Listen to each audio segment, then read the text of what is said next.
lep pozdrav, bom kratek, zato da bo čim več časa ostalo, ampak vendarle mislim, da smo vsi skupaj slišali kar nekaj zanimivih stvari. Lep pozdrav gospodu Mehu, gospodu direktorju, vsem državnim sekretarjem, ki so tukaj ostali, ravno tako poslancem državnega zbora in pa lahko vam povem, da tukaj naša ekipa iz državnega sveta je dobra, prava in vas posluša. Tukaj mislim seveda gospoda Kovsa, gospoda Antaverja in našega podpredsednika gospoda Šumenjaka.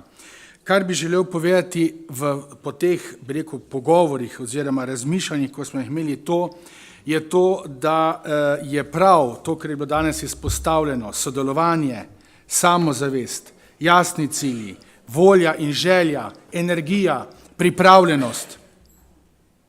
Vse to vam lahko povem, da v državnem svetu smo uspeli nekako narediti. Zakaj? Pripravljeni smo delati, sodelovati med sabo, ne glede na to, da smo različni, ne glede na to, da imamo jasne cilje in da želimo in vemo pomagati. Tu mislim predvsem tudi sodelovanje z vami. Vi imate zelo dobre predstavnike v državnem svetu, tudi druge predstavnike gospodarstva, gospodarske zbornice in vseh ostalih, ki enostavno aktivno sodelujejo pri problemih gospodarstva. Kaj bi ob tem želel še povedati?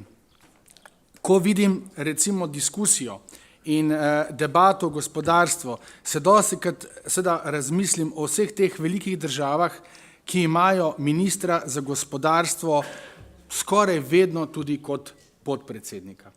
V preteklosti se mi zdi, da se je, ne te vlade, ampak v preteklosti se je dostikrat zgodilo to, da so se spremembe pristojnosti, odgovornosti in vsega tega prenašale na infrastrukturo in na vse ostale. Tukaj se mi zdi, da bi ministrstvo za gospodarstvo moralo imeti še dodatno podporo tako vlade, tako vas, osebe in podjetniki, ki delate na tem področju in tukaj moramo dati vso podporo ministrstvu za gospodarstvo, da bo seveda z svojimi željami in svojimi idejami še bolj prodrl v delovanju vlade. Bilo je zelo jasno povedano, tukaj je več interesov, več problemov, treba je stvari gledati kot gost, ne kot drevesa in zavedati se moramo, da tako predsedniku vlade kot vsem starim ministrstvom ni lahko, pa vendarle ministrstvo gospodarstva eno od zelo pomembnih. Kar bi želel povedati še je, da ko govorimo seveda o podjetjih, sem slišal za eno dobro diskusijo, ki je bila tukaj posredovana in to je, da so velika podjetja in da ta velika podjetja potrebujejo majhna podjetja, gros podjetij, ki se vključujejo v sodelovanje z temi velikimi podjetji. Tukaj bi se da rad nagovoril tako ministrstvo za gospodarstvo kot vas, bodite aktivni, bodite, usmerjeni v prihodnost in predvsem na nek način z nekimi mnenji, predlogi, novimi idejami, mi v državnem svetu tudi rečemo amandmaji, poskušamo pomagati, da gre ta vlada v pravo smer. Kar bi vam rad še ob tem povedal je, da tukaj ministrstvo za gospodarstvo ima poleg teh razpisov še ogromno raznih dogodkov, kjer njihova agencija Spirit na mednarodnem področju nekako predstavlja naše podjetnike v mednarodnem prostoru.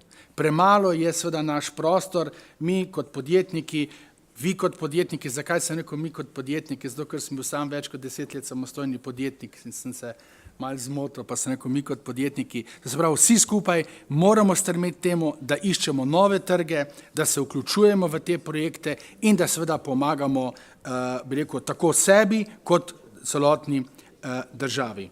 Rad bi še povedal, da seveda to, kar dela Spirit, ko gre na ta mednarodna področja in ko se srečuje z raznimi pokrajinami, v tem primeru obrtni zbornici, da so ta sodelovanja konkretna, jasna in da imajo rezultate. Zato seveda toplo povabljeni v to zgodbo. Upam, da boste gospodu Cantarutiju to povedali, kar sem zdaj povedal, ker je kar prišel notri.